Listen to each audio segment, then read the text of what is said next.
We pass by thousands of people every week, but do we really know them? If we just listen to them, would we learn something? I'd like to introduce you to a friend of mine. This is Ordinary People. I'm Brennan, and I am a musician and a self-taught guitar tech. So, let's talk about your first start. I went and visited my Uncle Mark in Yonkers, New York, and I got to see Manhattan and see some cool stuff, and he sent me home with his 73 Telecaster Deluxe and said, I think you'll do some good with this, hang on to it. And it was the beginning of an obsession with guitar. And I decided to join a combo club at my high school. It was led by my teacher, Mr. Scott, and it was the first time that I got to play with a group of people, like just a group of people who knew what they were doing. Some of us didn't know what we were doing, but it didn't matter. You know, and he was the first person to call me a musician or a guitar player. He would refer to me that often, and that stuck with me. Like, wow, yeah, I can do this, and it solidified my thing and me wanting to do that thing. And you know, he was really good at just taking a group of us kids playing on a Saturday morning and making us play an A chord all at the same time and controlling this chaos that was 6 to a dozen or more young teenagers wanting to play blues or rock or whatever. You know, one time he let me play Smells Like Teen Spirit, and everybody might have hated it but me, but that was it. That was my first time jamming, really feeling it, you know. But yeah, right about 14, 15 years old, it just clicked, like, oh, I can actually do something with music. I can pick up a guitar, plug into an amp, and make an afternoon disappear.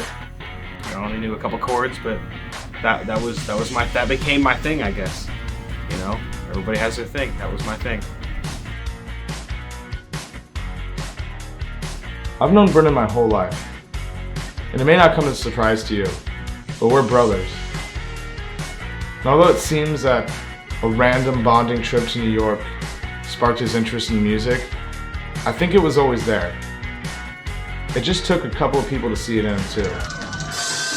Okay, cheese. So by request, we had to do a double. Do you want to do an hour and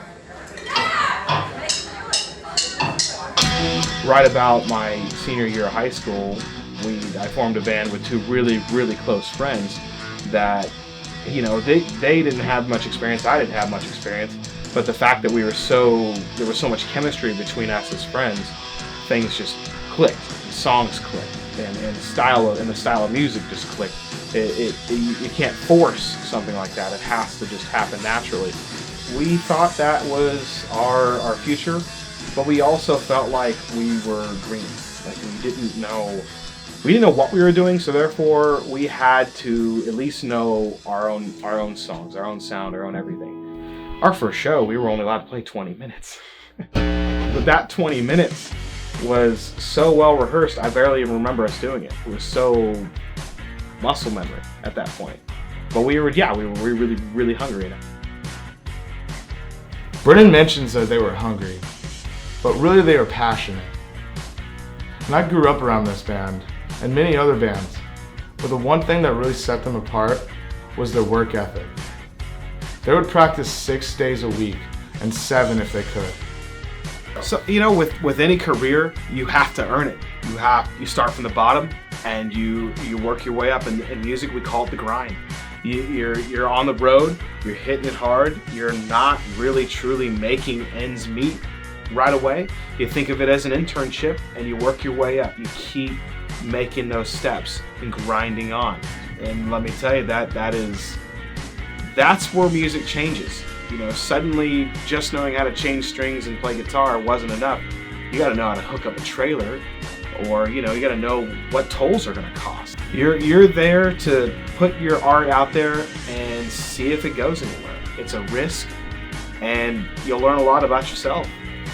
I don't even need to get paid. I've done everything I need to do, and I get to do that for a living. That's really, really cool. I have to say that that is very fulfilling.